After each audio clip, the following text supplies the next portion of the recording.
Hello and welcome to You Skipped That, a podcast where two friends share movies with each other that the other one hasn't seen before. I'm Dan Clark. And I'm Alex Grace. And we are officially into the Christmas season. Yes. Ho, ho. You know, personally, one of my favorite times of the year. Wow, me too. Love Christmas. And this movie that we're doing today is just like a staple of my Christmas season. It's been a popular one in my family for my entire life. It's, of course, the Bing Crosby and Kaye starring film from 1954, White Christmas. It's a simple movie. There's not a ton of plot to it. It's a lot of romantic comedy style, you know, miscommunication and surprises and nice things. And it's just the kind of movie they don't make anymore, where there's really not a whole lot of conflict. There's manufactured conflict, but it's just feel good. At least that's how I feel, and I would love to know, Alex, how you felt about the movie. You know, we kind of have a system for doing this podcast where we sit down, we watch the movie, and then we say as little as possible between that and recording the podcast. Yep. Like, we go straight from Dan's living room to his office. Which is a door away. Yeah. Take maybe 30 steps. Mm-hmm. And there are movies where it is so hard not to talk about it. Uh-huh. This was one of those movies. Good. So giddy. You liked it. I was just giddy. I could tell. It's a comedy. It's easier to tell on comedies. One of the things that I was thinking of was, this is such a feel-good movie for me, and I don't know how to say this politely, but halfway through it, I realized I don't care if Alex is liking it. I'm just having a great time sitting here watching this movie. I've seen it so many times, and I really, really enjoy it every time. I could do the whole podcast on my own talking about this movie, but I do want to hear your thoughts.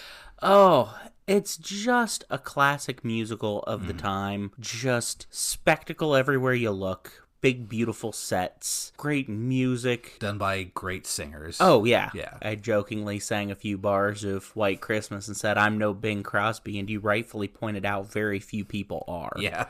Like you said, it's a feel-good story. Mm-hmm. You know, we can get into the plot a little bit. You love this movie. I'll let you go ahead and share with the folks. Well, like I said, the plot's not super important, but it's Kaye and Bing Crosby play Phil Davis and Bob Wallace. They are a show business team who get tangled up with these two sisters. And they go to Vermont, where they encounter an old army buddy, their general, who is kind of down on his luck. And so they decide to put on a show to help raise business for him. And then when they realize that he kind of misses his time in the army, they go the extra mile and do an extra something nice just for him. And that's most of the plot. Yeah. And it allows for, as they are rehearsing different numbers for it, to work in songs that have nothing to do with the plot. Oh, nothing. The minstrel show has nothing to do with it. Choreography. Yeah, I can't remember what there was some dance number they did in there that they mentioned real quick. Nothing to do with the plot. But it works because they're putting on a show and they're just, oh, cool, dress rehearsal of this song. Yeah. And they can just cut away and have a fun musical number for a bit. Yeah, and it just, I got a little misty at the end there when they were doing the whole number for the general. Yeah.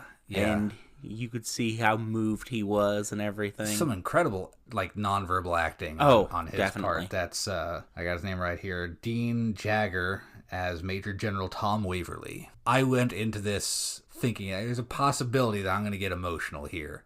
More like, I'm not a super emotional guy, and I was like, iron lock on this. And then at the beginning, it starts off during World War II in 1944, and Bing Crosby and Kaye are putting on a show. General Waverly is getting ready to go back home. He's been injured somehow. They don't go into it. He's just walking with a cane. And the part where he's like, how do I get out of here? Like, how do I stop this? And they go, we happen to have a slam bang number for you. I was like, I don't know if I'm gonna be okay on this movie.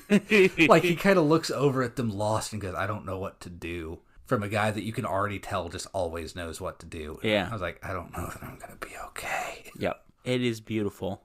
And something I always love with these old musicals is just the set design. Yeah. It's so over the top. You can tell that it's detailed. You can tell that it's all sets. Even the outdoor scenes are shot indoors with just backdrops and matte paintings and everything, but it adds to the charm. It works so well. And the size of some of these sets, like, you know, they're driving cars through them. Yeah. Yeah, some of the outdoor sets. Yeah, all the Florida bits at the beginning. Yeah, you can That tell. was all on a set if you squinted hard enough. And you don't even have to squint to see it on like the set with the ski lodge where like they're reading the letter and they drive the thing. That's definitely a beautifully done matte painting. We're not talking like The Room where like, yeah, you can tell that for some reason they filmed this on a green screen. Right. It does not look good. It's beautiful. It has that old Hollywood charm, but it's obviously manufactured, which is part of what that era did so well. It did. Like, when we talk about people, like, not shooting stuff on location now, it's usually a dig at it. Yeah. Oh, yeah, you just throw them in front of a green screen and whatever. Yeah. But, man, back in those days, like, they recreated the outdoors so well. Like, you could tell it wasn't real, but you got the feel of the real outdoors. Yeah. And it works so well for musicals because, you know, we're so used to seeing them on the stage. So it's kind of like just an elevation of that. And so much of this movie is about show being business on a stage, and being on stage and all that. So it does kind of fit that. Add to that. Yeah, this movie, and really I was thinking during it doesn't have a ton to do with Christmas. It doesn't. You know, that was going to be one of my comments later on is it's not really a Christmas movie, but it's about the Christmas spirit, which makes it work. I feel like it's a Christmas movie. That doesn't necessarily mean that Christmas is present all the way through. It is about doing something nice for someone with no expectation of anything in return. Christmas does have an essential part of the plot, and that it's why they aren't working at this point and all that. Yeah. And why it's a big ask for all these people to show up. But yeah, they don't even really mention it. You hear the title song at the very, very beginning and the very, very end. And it's also a really neat bookend to the movie because the movie begins with like this long push-in shot of Wallace and Davis doing their bit up on the stage doing White Christmas in Germany in World War II with explosions going on in the distant background and a bunch of beleaguered soldiers there. Yeah. And then the movie ends on a long pull-out shot of them and the sisters singing White Christmas in this beautiful barn with a beautiful Vermont Christmas scene behind them. With a lot of the same all people. Of those same soldiers there, dressed in their best and looking far less depressed. And yet still not home for Christmas. Yeah. It looked like a lot of them brought their family, so it wasn't there's like, family members there. Yeah, it's just a feel-good movie. It is. In the ways that they really don't make anymore, and for a reason, I can't imagine a movie like this would, do real well at the box office these days. There is no bad guy to it. Right. And not in the same way that last week we were talking about with War Games, where it's a race against time. This is just, there's a misunderstanding at one point. Right, yeah. But there's no real conflict. It's a movie about a good deed. It is the classic misunderstanding in a romantic comedy where if anyone sat down and talked for 5 seconds, it would be solved. Like people normally do. Yeah. It's Rosemary Clooney's character, Betty, hears from another source that this good deed is going to be monetized. They're going to put it on TV. They're going to put the general on there, and he's going to look all pathetic because he needs this good deed done for him, and he's been forgotten and all this. And she hates the idea. But it's just something that was proposed by a TV guy, and Bob shot it down immediately. That's not what we're doing this for. Like, the person who overhears it on the phone. For those of you who are, younger than, 30, you used to be able to pick up another phone in your house and listen into conversations. Uh-huh. And the woman running this bed and breakfast is kind of just a nosy busybody who decides to do this anytime anyone's on the phone. By her own admission. Yeah, she's the president of the New England Busybodies. Yep. But yeah, had she listened just a couple seconds longer, she would have heard him say, that's not what this is about. Yeah. And really, normal people would have, Betty would have gone to him and said, what the heck, man? This isn't what it's about. And he would have gone, oh. You're right. You're right. We're not doing that. Yeah. And they would have gone, oh, okay. And it would have been fine. Yeah. He would have been like, oh, I'm just going on TV by myself a few days in advance to try and talk my friends into showing up. Uh-huh. There's not going to be a single camera in the room. Right. No one's gonna have any part of this from a monetary standpoint. It's something like I said. There's no conflict to it. It's even like Christmas movies these days. There's Elf, and I'm not going to speak ill of Elf. Right. I love Elf, but there is that there's a lack of Christmas spirit, and we have to overcome that. And there's the Central Park Rangers that are trying to get us and all that. There's conflict there. In this, it's just, how can we do something nice for someone who deserves it? And I can't get over that. Every time I see it, it makes me smile from the opening credits in pure old Hollywood fashion. Yep. With the overture over it all the way up to the end card with no closing credits after it. That's how you know you're watching a movie from before Star Wars. Yeah. Is there's a ton of credits at the beginning and then the movie just ends. Yep. They maybe throw up a Paramount movie. I could really tell that you must have been just enraptured by it because it's a 2-hour-long movie and we didn't take a customary bathroom break. No, I could not tear myself away. Uh-huh. I know we talked about this a lot during... Wait Until Dark? Yes, Wait Until Dark. I love Technicolor so much. Yeah. It's just, movies just don't look like that anymore. Right. I was going to bring that up when you were talking about it looking like it's all on a set. Yeah. It gives that extra little feel of, this is a manufactured movie. It's that tin can taste that I was telling you about. Like, it wouldn't feel right if it was picture perfect. Mm-hmm. It has to look more. Yeah. And that's what it is. And I think that's what a lot of movies are missing nowadays. Mm-hmm. So many movies look like they're supposed to. Mm-hmm. Like, I think about a lot of the movies I like the most, and they have that little bit extra. Right. It's weird that this is where my brain immediately goes, but a movie that I think does that really well is the Bourne trilogy. There's that manufactured extra amount of color that kind of matches wherever he is. Yeah. Like, you know, he's in Switzerland in the snow, and everything's a little bit blue and depressing. And then he's in Greece and everything's sunny and bright and way too colorful. But yeah, it's just, you look at movies of that time and there's something in the lighting and the Technicolor of it all and the set design and the costumes that just, it's going to sound really stupid, but I've been watching a lot of Muppet movies after we went and saw the Muppet thing at Disney World. Yeah, which is going away apparently. Don't want to put too much of a timestamp on this, but that was announced, I believe, today. Yeah. And it was funny. I used to love the Muppets as a kid, and I honestly had pretty much forgotten about them for the last few years. Just hadn't really thought about it much. My mom was a big fan, so they were always kicking around. Yeah. The exception of forgetting about them is, of course, every Christmas. Muppet Christmas Carol. Yep. And if you can get it, Muppet Family Christmas. True. The beginning of, I think it's The Great Muppet Caper, where they're doing the whole musical number about we're doing a movie. A movie. Mm-hmm. And everything's done on this big spectacular set, just like all these old musicals. And it really captures the feeling that these old musicals have of like, this is a movie. Right. This isn't real life.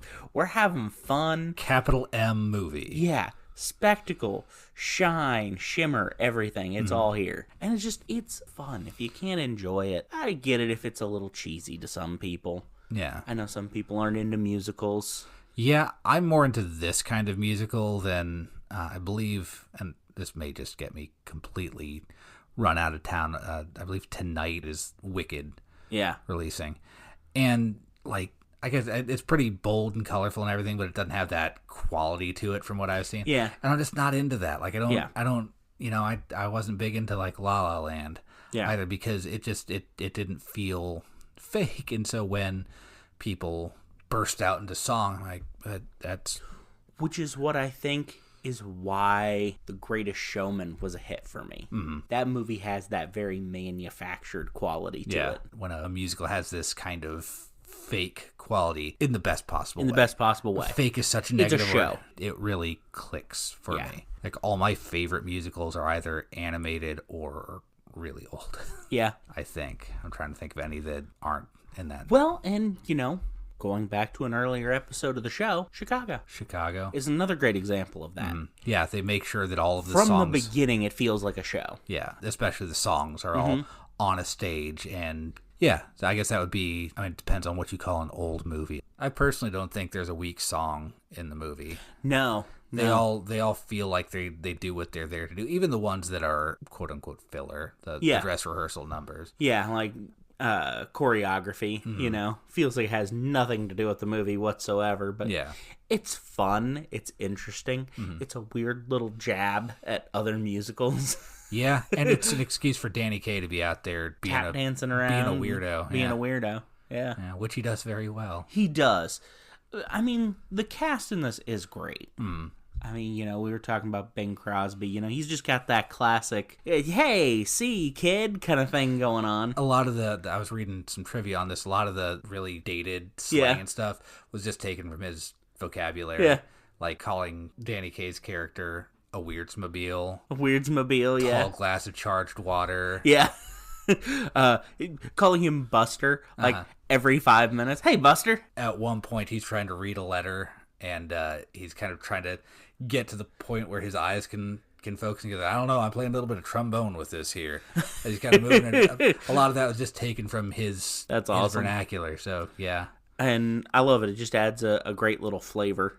Because there were a couple of those times he said something, and I'm just sitting there going, I know what he said, but I'm still trying to parse it. Yeah.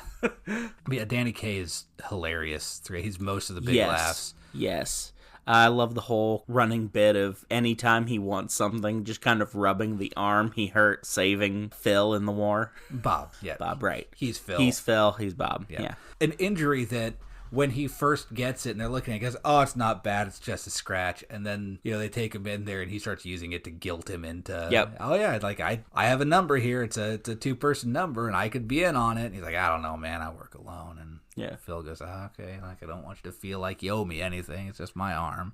The first great laugh of the whole movie is when he takes his arm out of the sling to shake his hand. After he'd been guilting him with it the whole time. Horrific injury. And then Bob just doesn't even notice it, shakes his hand, and then goes to walk out the tent and is like, wait a minute. Yeah. And it goes on throughout the movie. Yeah. And it's fun to watch Bing get more and more exasperated with it, to the point where he tells the Haynes sisters, look, if anyone ever tries to save your life, don't stop, don't hesitate for an instant, just spit in his eye. Yeah. He does actually say at one point, I don't know that you did save my life. Sometimes I wish the wall had fallen on me. Yeah. The other one, running gag I really love in this movie is anytime Danny Kaye says something sincerely and like a scene later, Bing Crosby is repeating it incredibly sarcastically. And that flips as well, because that's how we're doing it for an old friend in the Army. Yeah. But Vera-Ellen and Rosemary Clooney as Judy and Betty Haynes are just stunning through the entire movie. Yeah, just classic old Hollywood. I don't know if you can tell. I never know what of the obvious stuff to me is obvious because I've seen this movie 100 times. Rosemary Clooney can't dance. No, that's obvious. Yeah. In fact, she said in an interview, this movie would have been perfect if they could have dubbed my dancing. Yeah. But she doesn't have to do much dancing. No. Actually, they cover it better. Danny Kaye's not much of a dancer. Right. His big dance number is during The Best Things Happen While You're Dancing. And if you watch it, Vera-Ellen is just using him as a prop. Apparently, they were going to have Donald O'Connor, I think his name is, most famously in Singing in the Rain, which you also haven't seen, which is coming up. If you've ever seen the Make 'em Laugh number. I think so, yeah. That's him. And then he wasn't able to do it. They ended up having to bring Danny Kaye in at the last minute. He's like, I can't do a lot of this dancing. I don't know if it's because he can't dance as well or if he just didn't have time to learn the choreography. But that's why in every dance number, Vera-Ellen ends up dancing with some nameless other guy that just kind of comes in and does the dance. And they go, hey, thanks, man. Take 5. And he just walks off and is not seen again until the next dance number. I did think it was funny because that guy just kept popping up, and I'm like, is that guy ever going to get a name or a line? A line, yeah. Yeah, some of the dancing in this is like wildly complex. Yes. And that's what Vera-Ellen was there for. She's a very skilled dancer, not much of a singer. In fact, her singing was all dubbed over. Really? With like one exception, when they're getting off the train and they start singing Snow again. Yeah. She says Snow one time, and that's her actual singing voice, but other than that, it was dubbed over. I always worry when I watch this again that those middle dance numbers, the minstrel show, the choreography, that they're going to slow it down. I was saying, I like choreography. It's a gimmick. Yeah. Like it's going to, and I'm always enchanted. Like this movie does not feel, like even having seen it as many times as I have, it does not feel the 2 hours that it is. It doesn't feel an hour and a half. It's we got to the end and I was like, that's it? I think we're done? When Waverly was walking into the room in his uniform, I saw you fidget a little bit and I was worried you were going to say, can we take a quick break? I got to go to the bathroom. We got like 10 minutes. Just chill. No, I think I was fidgeting because I'm like, this feels like the end of the movie. Uh-huh. And I'm like, I don't feel like we're there yet. We still have like 3 songs, but... Yeah, they managed to make a decent little bit more. I'm like, I'm not ready to be done yet. Yeah, I don't want to leave this world. Yeah, this movie, I actually wasn't going to do this movie this week. I'm going to try to get through this without getting all emotional. I lost my grandmother this year, my grandma Thelma, and it was a tradition for us every year. I've mentioned before, I can't remember in what episode, there's a theater near here that does classic movies, and they used to do this every year. But my grandmother and I would go and see this every year, and it's a whole different experience on the big screen. Oh, I bet. Yeah, it's just bigger than life. And, with the projector and everything. When we started planning this, Grandma was going to be alive for a long time. And then things happen, as they tend to do. And so I wanted to do this in honor of my grandma. That was one reason that at the beginning I was like, I think I'm going to be fine. And then like one thing happened, I was like, I'm not going to be okay. This one's for Thelma. And that's where a lot of my love for the movie comes from, is even when she was a little less stable and not able to get out to the theater, we would go over to her house and watch it, and she loved it. She'd hum along with the song. She cried at the end. She fell asleep a few times, but that's Thelma. So it's grandmas in general, I think. Yeah, this is one that I wanted to make a point of watching this Christmas season since you hadn't seen it. I was going to watch it anyways. Might as well watch it with you because I'm less likely to break down into a blubbering mess with you right there. I feel you, man. Right. To be fair. Yeah, there'd be no judgment. No. We've all got that movie, you know? I also love the reference how anytime Bob got like a really good business idea and started getting a little excited about it, Phil would always be like, oh, he's got that Rodgers and Hammerstein look again. Was that bad? Not bad, but always expensive. Always expensive. Yeah, if you haven't seen this one, this is not a hard movie to find. Chances are it's on TV 100 times between now and Christmas. So do you think you're going to watch this again? Absolutely. There it is. Tink. Full price or sale price? Full price.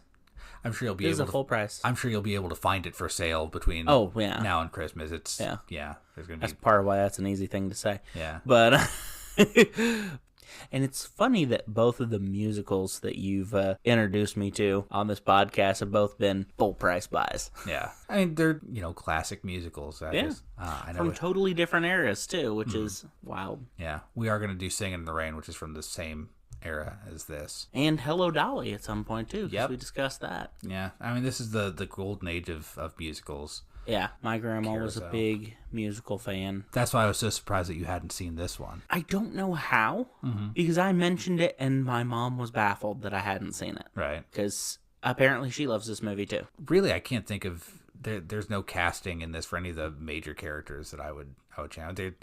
Another kind of artifact of this time is none of the side actors can really act all that well. Right. We're going to spend all the money to get Kaye, Vera-Ellen, Rosemary Clooney, Bing Crosby, a couple others, and then everybody else. Anyone that has like 5 lines or less, they can come in for craft services. Yeah. Like, you can eat for free. And be in a movie. With Bing Crosby, put it on your resume. Maybe next year you'll, be better. But I always crack up at the very beginning. It starts with the show with Davis and Wallace. General Waverly comes up and he's going to be sent to the back, and he's there with his replacement. The replacement is raising all kinds of hullabaloo over the fact, what are they doing at this advanced area doing, all of this? And he says, I'll square them up. There's always a little slip up in a change of command, but you just head back. And he tells the guy that's driving him, take the shortcut back to the hall, and he takes the wrong way. And the guy with him, I know he practiced his line like 100 times in the mirror, but it comes off as, hey, that's not the way back to the hall. Not quite that bad, but... Yeah. My favorite example, and it's weird that, we generally don't bring up Star Wars on the show, but I'm going to bring it up for the second time in an episode about White Christmas. My favorite example of like a bit player like that, just overacting a line, is in Empire Strikes Back when the transports are escaping and the one Imperial officer comes up to the captain of the Star Destroyer and goes, "Sir, there are transports escaping from the surface." And the captain goes, our first catch of the day. He spent hours the night before. Yes. So do you have any favorite Christmas traditions since we're talking about Christmas here? Oh, man. I've got a few. So we've got some weird ones. Well, we have a weird one. Okay. Like, most of our Christmas traditions are pretty normal. We put up all of our Christmas decorations on the Saturday after Thanksgiving. Right. Like clockwork, every year. That's when we do it. My mom owns so many Christmas decorations. I go over and help her get it all set up. And it's a task. A whole day thing. Yeah. Yeah. Dan's witnessed the Grace Family Christmas Spectacular. Well, also we have like a D&D game that we do every Saturday. Yeah. And the first year that we were doing it, you're like, yeah, I'm going to have to take off the Saturday after. Yeah. I was like, I mean, can you come over like after dinner? You're like, you don't understand. You don't understand. Like by dinner, we're just making a dent. Yeah. Like we started about 10 a.m. Man, if I'm awake at 10 a.m. on a Saturday, there's something wrong. Yeah. And we're usually taking a lunch break around 1, and that's maybe the third way point of it. Uh-huh. At that point, we've gotten all the boxes out of storage and put up the tree. Mm-hmm. But the weird tradition we have. Yes. So everybody has like a Christmas Eve or Christmas Day dinner they have. Mm-hmm. Most people, it's like a turkey or a roast or, a ham. In my family, our Christmas Eve dinner is tacos. Well, there you go. Homemade tacos. Homemade, okay. Yeah. So not fast Taco food. Bell. That's actually the traditional lunch for Christmas decorating is we go to Taco Bell. Mm-hmm. It's an excuse to get out of the house because if we stay, we will keep working. Sometimes you got to step back and then come back in and look at it with fresh eyes. Be like, oh, there's a square inch without a decoration over here. Yeah. And we'll find a little tiny Santa, put him in there. Yeah. How about you guys? Megan and I don't really go all out for Christmas. She didn't do as much Christmas when she was growing up, and so it's not a big tradition thing for her. One thing that we do to kind of keep Christmas going the whole season long, every Saturday we will give each other a present. Aw, that's sweet. Yeah, kind of keep it going. But we're both horrible about it, and so we'll do it for like the first week or two, and then she'll go, you want to just give all the presents now? And yeah. We're done halfway through the month. This movie really hit the sweet spot. It really kick-started my Christmas spirit because, of course we record these in advance. Mm-hmm. So this is actually in advance of Thanksgiving week. Just a little bit. It's the Saturday. Next week. Yeah, it's the Saturday before Thanksgiving, right? So I feel good and warmed up for setting up Christmas decorations next week. That's some years it's like, okay, I will feel Christmassy when we're half done with this. Mm-hmm. Right now I feel Christmassy going into it. Yeah. I have a short list of Christmas episodes of classic sitcoms that I watch every year, without fail. Several episodes of Home Improvement, because they always did a great Christmas episode with Tim competing with Old Man Johnson in the lighting contest. Mm-hmm. I know you're not as big a Friends fan, but I always watch the one with the holiday armadillo. Don't out me like that, man. Yeah. People are already coming after me. I know. I'm just going to keep adding to the fire. I'll be beloved by the internet. You'll be despised. It's okay. Of course, Festivus. The holiday for the rest of us. It's a Festivus miracle. And now we'll begin with the airing of grievances. I got a lot of problems with you people. Now, of course, for Thanksgiving, you got to do WKRP in Turkey's Cincinnati. Away. As God is my witness. I thought turkeys could fly. For those of you who have seen that... It all gets a little weird after that. The part that cracks me up more than anything in that is when Les Nessman comes in at the end, and he's all bedraggled and everything. The thing that I missed for years, he's carrying one shoe under his arm. Yes. Not in his hand, he just tucked it under his arm, and no word as to where the other shoe is. Yep. That always gets me. They mounted a counterattack. Oh, God. WKRP doesn't get enough love it doesn't. these days. It was a masterpiece. Having worked in radio for some years, it's frighteningly accurate. Those people do exist at any given radio station. For me, a more recent one, I gotta watch the Letterkenny Christmas special. Yes, that is a lot of fun. I, to the heckin', love Christmas. Of course, I gotta watch, not necessarily special episodes, but I gotta watch Rudolph, I gotta watch The Grinch, I gotta watch Frosty. You gotta watch The Grinch. Mm-hmm. That's classic. The original animated Grinch. Nothing against the other two. Right. The Jim Carrey and the Benedict Cumberbatch. I haven't seen the Benedict Cumberbatch. It's good. It's solid. They both are or appear to be fine. Yeah. But they're not the original. Right. Yeah, and the original's great because you're committing like 20 minutes to watch that. I think that one's 40. 40? Okay, 40. It doesn't feel that long. No. But yeah, that's just... But like Frosty, it's quick in and out, like 25 minutes. Yep. It was a half hour with commercials. Right. Charlie Brown. Yep. That is like the quintessential Christmas special, I think. Yeah, and then, of course, the movies. Gotta watch Elf. You gotta watch Christmas Vacation. Yep. This one. We want to end the podcast and we can just go watch Christmas Vacation now? We could do that. I don't know. It's not Thanksgiving yet, and I don't think Megan tolerated one Christmas movie tonight. And it's not a very Christmassy Christmas movie. And she was a trooper for that. So I feel like the point has been made, but just to kind of wrap it up with a bow in honor of the season, recommend it? Absolutely, I do. I would, of course, absolutely recommend it myself. It's just a beautiful, fun, feel-good movie. If you catch it on TV, and again, I hear it's on all the time. Yeah. Enjoy it, live it, breathe it. It's just it'll get in there and make your feel goods feel good. Yeah, maybe with some eggnog or some cider, or hot cocoa, with or without the marshmallows. Yeah. You want to talk about socials? Socials. You can find us on the Facebook. Remember when it was actually called that? I do. Yeah. I remember when it was for college students only. Yeah. I remember that too. Yeah, I remember talking with a high school friend, be like, "Are you on Facebook?" And she went, "No, man, like it's not offered at my college yet." Yeah, on Facebook, you can find us. Just search the words "You skipped that?" ? Pop right up. You look on Threads, TikTok, or Instagram. You skipped that. All one thing, no punctuation. Mm-hmm. That's where we're at. We got different stuff on both places, so check us out. But we're going to go ahead and wrap it up here, I think. Until next week, I'm Dan Clark. And I'm Alex Grace. And this has been You Skipped That. Bye-bye. Merry Christmas, everyone. Ho, ho, ho.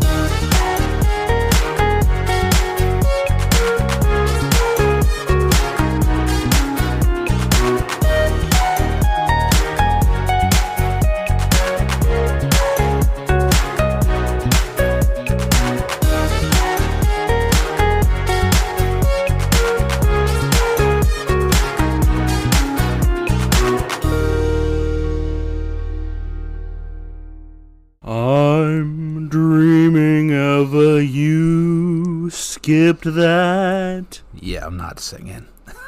That tracks, actually. Yeah. Yep. You know me better than that.